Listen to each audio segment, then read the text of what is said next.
So I will try to describe what is this thing or essence or beingness, liveness that is beyond the mind, that is beyond the error, the mistake, the lie. So first, we have to acknowledge the fact that the way people see reality, perceive their world, is a very distorted, and very distorted is a very minor term to describe how false it is, how ridiculously false this belief is. Only when this thing knows itself, knowing itself, this thing is revealed, and this lie is so ridiculous that the only thing you can do is laugh, and very hard, about yourself, about the separate form that believed that lie, and laugh about her with great compassion, because it is so, so ridiculous. It is ridiculous from this point of view to believe that this reality is what it looks like to the naked eye, but through the separate form. Because in the natural state, it is really the naked eye. It is really something that looks at things directly, without any interference. And when the separate forms looks at reality, and when the separate form, you look at reality, you always look at it through, if I could describe, some glasses, like VR glasses, that distort the picture or present a different picture than you see. And this picture is usually making the separate form suffer a great deal, because this is what it does. So, within the borders of the mind, humanity lives. It knows its borders. It cannot reach beyond them. It cannot. So, it believes, the separate form us believe that these are the borders, this is me, this is my reality, and maybe if I'll practice, or I'll pray, or some great grace will honor me, and I will have a moment of grace, or I will step out of this border and see things as they are. And sometimes people have spiritual experiences and they feel that they reached beyond this limit of the mind by praying, by practicing, by using drugs, some. But always when that happens, when humanity steps out of the lines of the human mind through these things, it never really steps out of the mind. It's always the separate form stepping out of the mind. And as long as the separate form steps off the mind, it is still a separate form. Stepping out of the mind means eliminating everything, including the thing that is beyond the mind. And of course, the separate form. No one can break these boundaries, because there is no one to break the boundaries. There is no one to do this act. No one. So it is an impossible mission, breaking or stepping out of the mind. And we don't need to do that. We don't need to step out of our mind, because we do not exist as separate forms. And this is the great beauty of this disguise, of this lie. It is in some ways very, very sophisticated, because there is no one to step out of the mind. And when you do that, you realize you are everything, and it's like a trap inside reality, a beautiful trap we laid down for ourselves in order to create this illusion of reality and to create the experience and the liveness. But stepping out of the line of the mind is impossible for a separate form, because there is no one to step off this mind, and this is the great trap. Realizing what we are eliminates the whole thing. You don't need to step out of anything. This is it. This is the naked eye.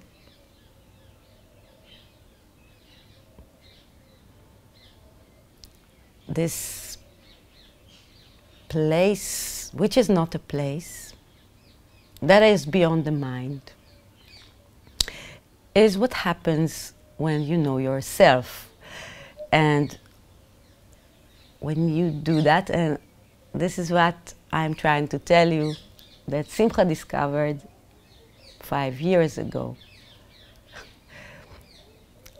It is so, so unrelated to this reality. I have no words to describe how it has no connection whatsoever to this thing that you can call a body or a voice. It's so different. It's so quiet. It is an essence or a thing that needs nothing, that is peaceful and blissful. And this distortion, which is this thing that we call the us, or Simcha called her, remains as something so insignificant that can work and talk and sing and act and do everything very beautifully and try hard and live as best it can, but it knows it doesn't run things.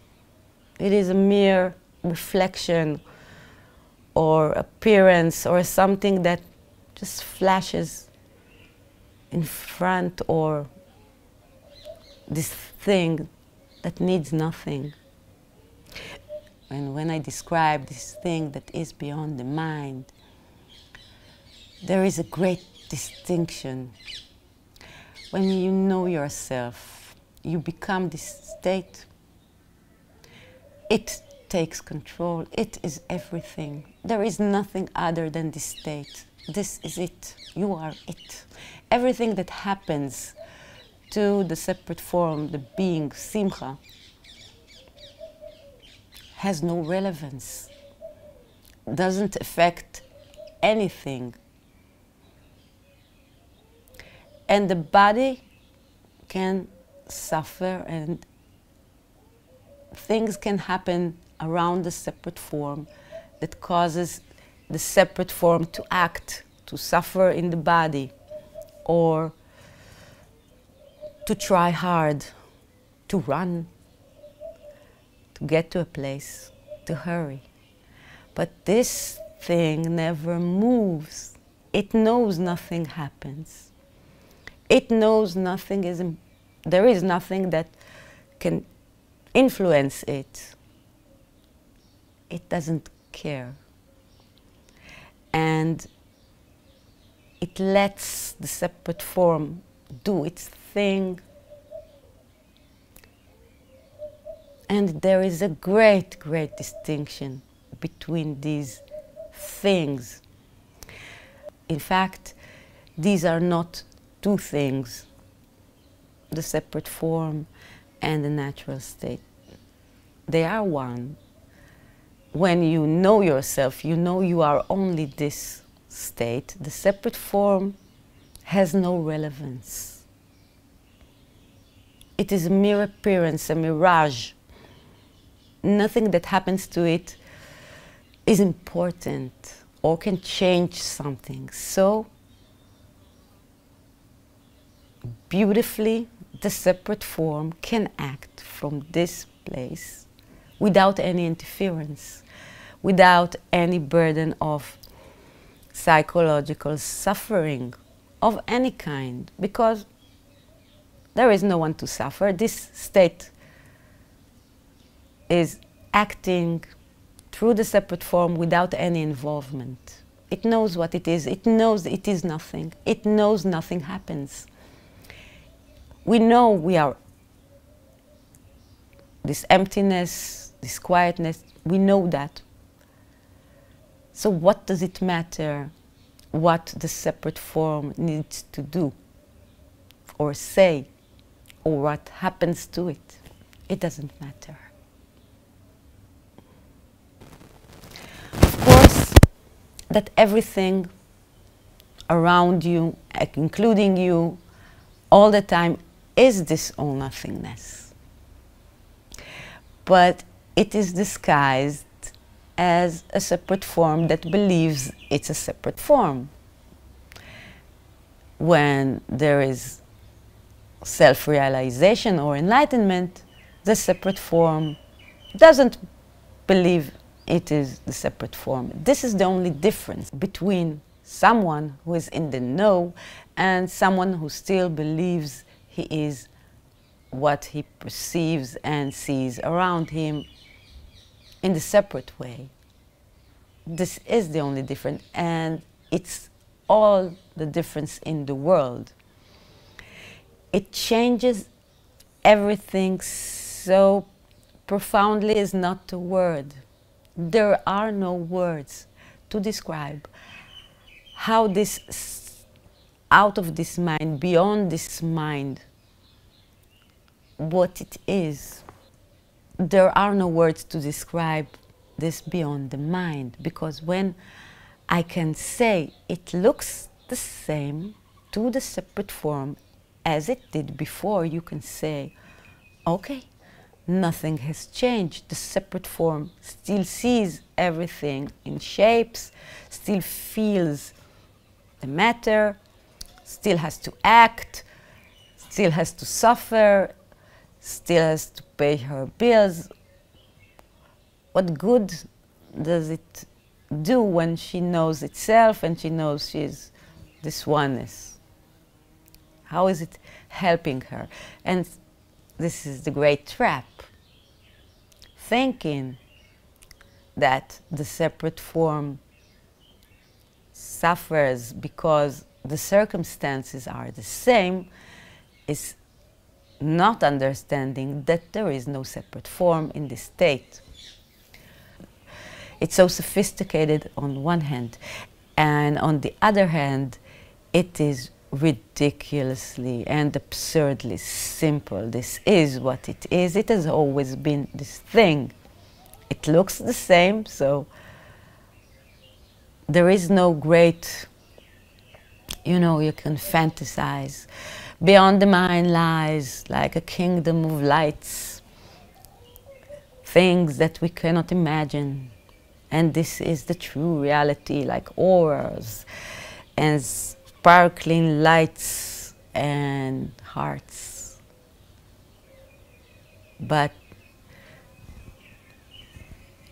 it looks the same as your cup of coffee on the table. This is it. And the separate form doesn't want or can't grasp that all this glory can lie within her surroundings, these mundane surroundings. So stepping beyond the mind is stepping inside the moment you are in right now and looking at it as what it is and what you are.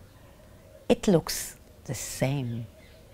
It is not the same, because everything that surrounds you, you know what it is, because you know what you are, and you are this everything. So try to imagine, if you can, this whole magnificence of the world, every beautiful thing and every ugly thing you have ever seen, and every inspirational story and all the history of the world, and everything you know about, and know that all these things are you. You know that for a fact.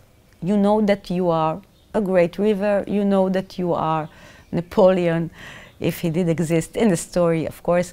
And you know everything, that you are it. So when you know that for a fact, it really doesn't matter what separate form sees this illusion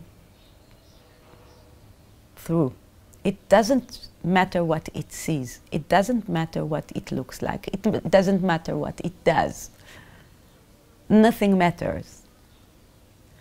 Because we are so majestically, eternally sacred and amazingly, unconceivably beautiful and compassionate. And we are that, and we know that. It's like, it doesn't matter what you do, who you give these movements to, what you do with your life. There is no place you need to be other than the place you, okay. So it's like a mother with endless children, and everything, all these children are hers, equally hers. She loves them equally the same. It doesn't matter if she's with this child or this child. It doesn't matter what form she takes.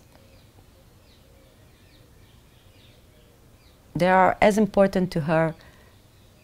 They are important to her in the same way. But looking beyond the mind, seeing beyond the mind, is seeing to this moment and knowing who we are. Beyond the mind doesn't lie anywhere other than the thing that you are right now. This is it. This is beyond the mind. This is the great trap. So if you ask yourself or try to understand, okay, I know I'm in the prison of the mind, I'm not what I am, but how do I step beyond the mind? How do I do that? How do I reach this state which is blissful, which is emptiness, and knows it? So the answer is, you cannot step beyond the mind. There is no mind to step out of, to go beyond somewhere. So you don't need to do anything in order to get there. Stepping beyond the mind, for me, and this is the way Simcha was realized or enlightened, call it what you want, was stepping inside her reality, was acting inside her reality, was seeing the liveness, the urgeness, this great thing that surrounded her, the people that surrounded her, they were important to the separate form. She knew the beauty of herself by showing herself how beautiful she is when she's acting inside the moment. And for me, this is how you get beyond the mind, because it has happened to her. So she reached this place of holiness in everything she sees, because she made everything holy. Before the shift, she treated her reality as sacred. Sacred. She acted, these were her prayers, these were her meditation, looking at what she was doing and acting and trying to help her reality and herself as best she could. This is the only way Simcha knows that leads to stepping beyond the mind. It is nowhere to be found in these experiences, the spiritual experiences that are only indulging the ego. So, in order to reach beyond the ego, beyond the mind, my advice is make everything around you sacred. Act as if you know. Try to do this with an open heart, trusting heart, loving heart, and see what happens when you engage in this blissful activity for others inside your life, and making this moment that you live sacred. This is how you reach beyond the mind. Nothing good, nothing bad, nothing ventured, nothing gained, nothing stillborn or lost, nothing further than proof, nothing wilder than